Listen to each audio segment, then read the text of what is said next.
Talk to me about the hygiene here needed. Because another concern that was raised by the opposition is on the hopping, stepping and jumping of the politicians from one quarter to another, which has been synonymous ever since we became a multi-party state following the repeal of Section 2A of the Kenyan Constitution. Is there a value? Are Kenyans getting value for repealing Section 2A with regards to political hygiene in the country? Well, the repeal of Section 2A was an artery for the introduction of multi-party politics. Today, we have even gone further to institutionalize political parties. Today, the exchequer funds the political parties, which political parties still run as private personal businesses, which owes its allegiance, survival to the founder. Today, you cannot walk into a particular party. In fact, even when you do an analysis of certain online discussions, any person that is challenging, even who is a member of a particular political party, they will be told, go form your own party. Yet these parties are financed by the exchequer.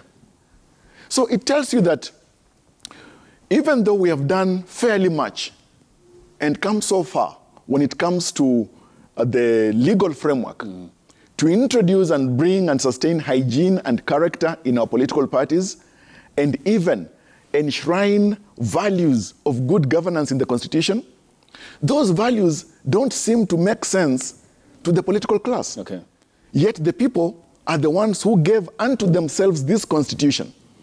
So it means then that the contents of the Constitution and its four corners is not respected by the political leaders. Other countries have not enshrined even the values of good governance, yet they've got good governance in their countries. In places like Japan, where somebody just being linked to graft commits suicide or vacates office, when a train derails and a number of people are dead, you find that a cabinet secretary for transport resigns. Conscientiousness is the issue there. Here, we have got values enshrined, but those values each party thinks should work for, against other persons. Additionally, are they them for cosmetic reasons? In fact, not just cosmetic, very poor cosmetic value.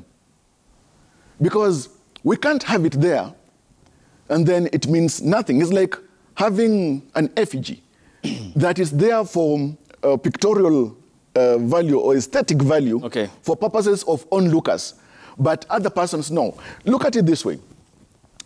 Haven't we seen even the withdrawal of cases by the DPP? Now, just the other day, the issue of the persons that were, were facing charges because of the demonstrations, violent demonstrations, were on their way in the justice system.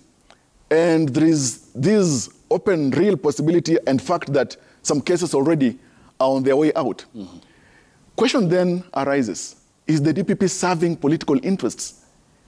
And then, if at all he is, where is the place of public interest that is supposed to be safeguarded by the DPP as it's put in the Constitution? You see, the Constitution is our main safeguard for our liberties in this country. The other is common sense, which is oftentimes in short supply. It is the absence of common sense and it's being in serious short supply that is leading to these hygiene problems.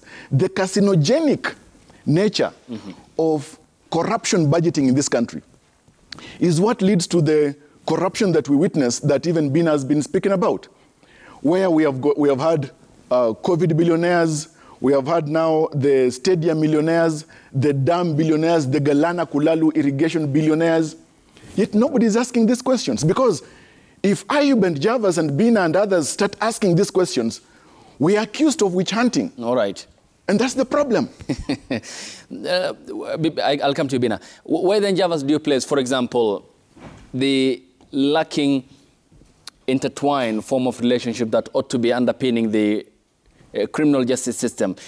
Allow me to pick this example. In the case of the former Madeira MP, now Deputy President Rigathi Gachagua, the investigator who was attached to the Directorate of Criminal Investigations, the DCI, said, that's Obadia Kuria, that this is all trumped-up charges. I was rather under pressure to come up with charges against then Madeira MP because of his political position.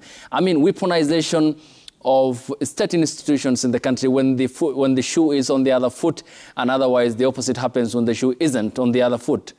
Where is the capacity question here? The criminal justice system and attendant or relevant institutions are not supposed to be the Molotov cocktails being used against political enemies.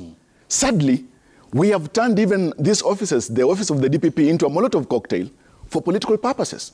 Now, when Obadiah says that these were trumped-up charges and he was under certain kind of pressure, and then against the duties that he's supposed to perform in that office, he went ahead to facilitate those charges. What has happened to him since that confession? Action should be taken. Additionally, if at all we had the issue of trumped-up charges, who is it that facilitated this pressure? Where did it come from? Why can't he name? And then investigations are conducted. Now, beyond even the issue of the charges that were facing the then Madeira MP, now Deputy President. Yes. What about the various legislators who have allegedly shot a number of people? They have negotiated their way. They are now out enjoying not just freedom, but plum packs paid by the exchequer. Yet any other person alleged to have shot other persons, they are rotting in jail or they're in remand because of the justice system that is strict and working. Why is the justice system so selective in this country? Okay. That is the problem.